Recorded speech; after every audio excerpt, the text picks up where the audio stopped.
he came in on the side, maybe more so of Russia, and basically dressing down Zelensky, saying, you have no cards, you better make a deal.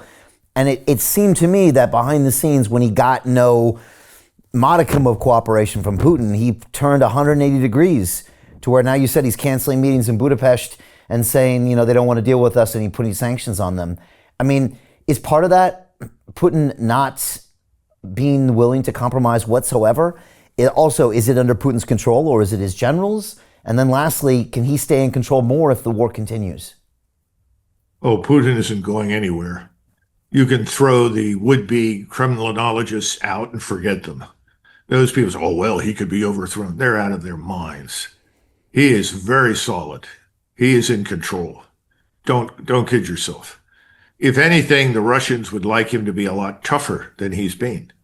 He is being seen and has been from the beginning as this semi-westernized Russian who believes that Russia has a future with the West. I happen to agree with him. But then again, I'm from a different background from the people running the show right now. They seem to think that Russia is permanently stuck in the Cold War. It isn't. It is no longer a Soviet state. It has no territorial ambitions. It was forced into what it has done for its own security's sake. But we refuse to recognize Russia's legitimate national security interests. We can argue that we have national security interests in the Caribbean. We do. We have very strong interests in Mexico. Now, the question is, how do you pursue it? And the last thing that we need to do is invade somebody. That just isn't necessary. Yeah. There's no great army armed to the teeth by the Chinese and the Russians preparing to invade the United States. There are no batteries of cruise missiles and theater ballistic missiles sitting in Mexico ready to be fired at us. So let's not get into this nonsense of invading Mexico. Hopefully, people will, maintain their composure over that. But that wasn't true for Putin. He was looking at this metastasizing cancer. It's something that he absolutely underestimated. He did not understand what was really happening in Ukraine. He thought that he could go in with a small force, send a signal, and people would understand. Then he discovered, I'm not fighting Ukraine. I'm fighting NATO and Washington.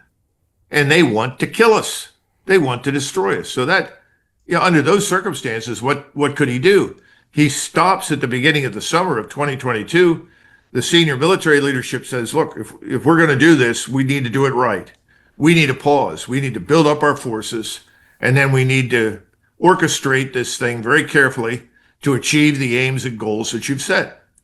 And so you have a pause. And this man, Surovikin, General Surovikin, who I think will ultimately go down in Russian history as one of the heroes, because he was the man that built this strategic defense.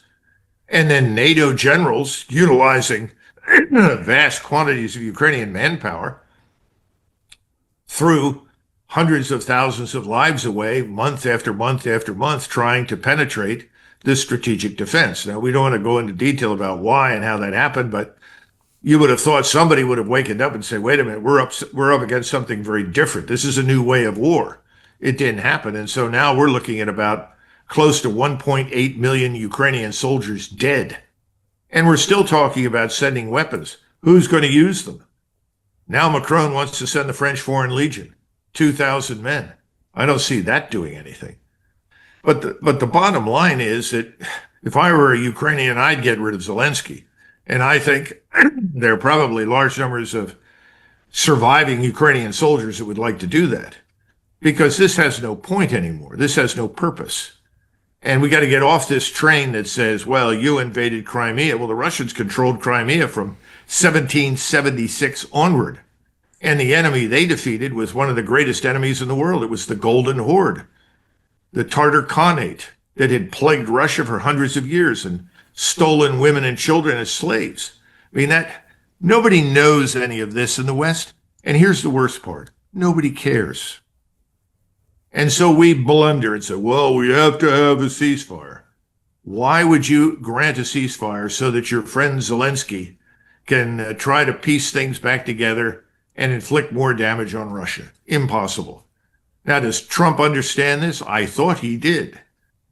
But for reasons that I'm not familiar with, the same people advising us to go into Venezuela, the same people who are advising to support the Israelis to the bitter end, even if it means war with Iran, are still there. And they are inhibiting him from doing what makes sense. Now, he has no excuse for that. He's the president, So I'm not here to make excuses for him. I'm just speculating. Because if you look at the individuals, I go back to the Burger King.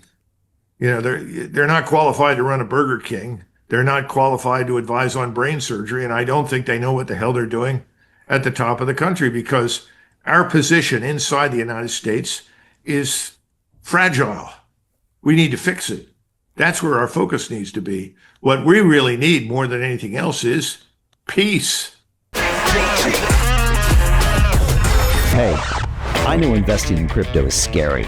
It takes a real leap of faith because there are so many scams, rug pulls, and bad actors out there. It's a dangerous business, which is why 95% of people lose all their money. Well, that's why I created the London Real Investment Club, so you can access the hottest deals on the planet and use the crypto bull market to create the generational wealth that you deserve. Join my team of over 100 people from around the world that are making millions of dollars behind the scenes investing in blockchain, AI, Web3 games, DeFi, Bitcoin, and more. Don't miss out. Click the link below to book a call with one of my team now. But hurry, this bull market will end soon. I know investing in crypto can be scary. That's why you gotta join the investment club. Pull the trigger. Let's do this.